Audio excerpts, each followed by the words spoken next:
Selon les données recueillies par le gouvernement du Brésil, 1 hectare de forêt est détruit toutes les 18 secondes en Amazonie. Ainsi, depuis le début de l'émission, c'est 116 hectares qui ont été rayés de la carte, soit l'équivalent de 194 terrains de football. À ce rythme, c'est tout le parc du Mont-Royal qui disparaîtrait pendant la durée d'1 heure sur Terre. Peut-on développer une économie sans détruire l'équilibre d'une région aussi écologiquement sensible que l'Amazonie?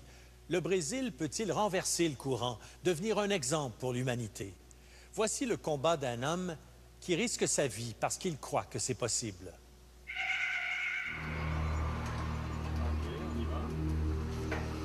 Au centre-ville de Manaus, on entre dans les bureaux de Greenpeace comme dans une forteresse. Depuis 10 ans, la section amazonienne de Greenpeace est en guerre contre de puissants intérêts.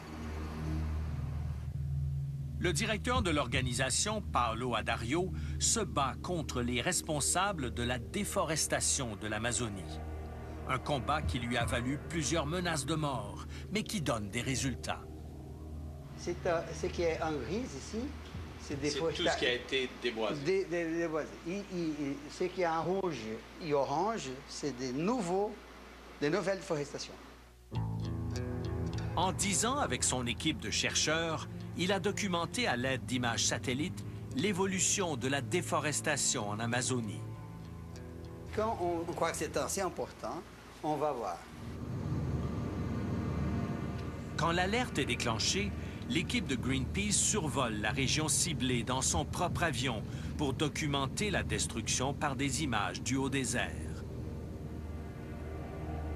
On est comme dans un labo photo qui ont fait la révélation de la photo et on montre ce qui se passe. L'an dernier, l'équipe de Paulo Adario a publié un rapport intitulé « Abattre l'Amazone », un jeu de mots pour dénoncer les méfaits de l'industrie du bœuf en Amazonie. Le rapport, qui a failli mener à la démission de plusieurs ministres du gouvernement, décrit comment l'élevage bovin, largement subventionné, est responsable de près de 80% de la destruction de la forêt amazonienne. Et tout cela alors que le gouvernement prétend protéger l'Amazonie. C'est ainsi que le gouvernement brésilien, en construisant des routes nationales, a favorisé au cours des ans une déforestation massive des États du Mato Grosso, du Rondônia et du Pará, les portes d'entrée de l'Amazonie.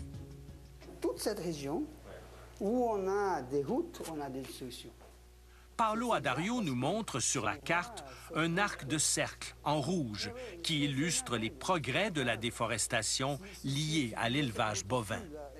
De plus en plus, ce qui reste dans l'Amazonie, c'est l'état d'Amazonas. Ça, c'est le cœur de la forêt, mais c'est aussi la dernière frontière.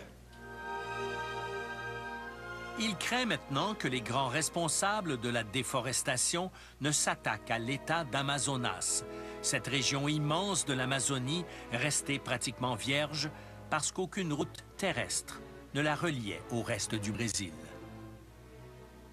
La forêt ici, dans cet état-là, est plus grande que l'Indonésie. Mais les choses vont changer. En traversant le Rio Negro vers le sud, en face de Manaus, on emprunte la route nationale 319, qui s'arrête à 100 km environ à l'intérieur de la jungle, dans la dernière petite ville de Catenha. Au-delà de Catenha, c'est la forêt amazonienne à perte de vue. Mais depuis quelques mois, des promoteurs construisent un pont qui rejoindra un chantier du prolongement de la 319 à travers la jungle jusque vers le sud du Brésil. Une route qui menace de détruire le cœur encore vierge de l'Amazonie. Elle est dangereuse parce qu'elle va traverser une des régions les plus préservées de la planète. Paulo Adario le sait parce qu'il a documenté au fil des ans les conséquences de toutes ces routes qui ont été construites à travers l'Amazonie. Ces routes publiques ont été comme des veines ouvertes. Exactement. Et ces routes-là qui ont ouvert la forêt à l'invasion. Malgré les campagnes des environnementalistes comme Greenpeace, on détruit plus de 10 000 km² de forêt en Amazonie chaque année, l'équivalent de 20 fois la superficie de l'île de Montréal. Mais Paulo Adario pense que son message va finir par passer. Le défi est de trouver une façon de transférer à la forêt la valeur. Jusqu'à aujourd'hui, la forêt ne valait rien, tu vois. Alors, tu la coupes pour mettre le bétail. Et bon, tu utilises les bois, mais après, fini.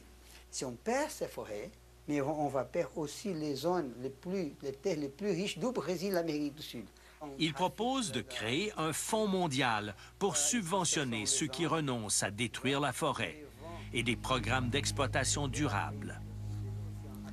C'est un défi qui n'est pas seulement brésilien, je crois que c'est un défi du monde, de trouver une façon de vivre avec la nature. Si on arrête la déforestation, la contribution brésilienne à la crise climatique globale va être immense.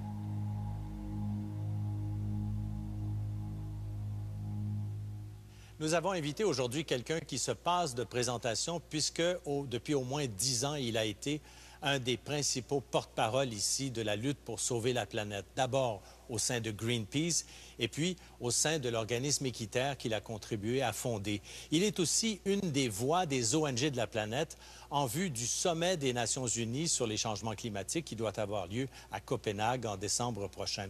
Stephen Guilbeault, bonsoir. Bonsoir, M. Lépine. Stephen Guilbeault, vous venez de voir le reportage. J'imagine que vous partagez le combat de ces Brésiliens. Absolument, parce que ce qui se passe au Brésil nous affecte tous et toutes.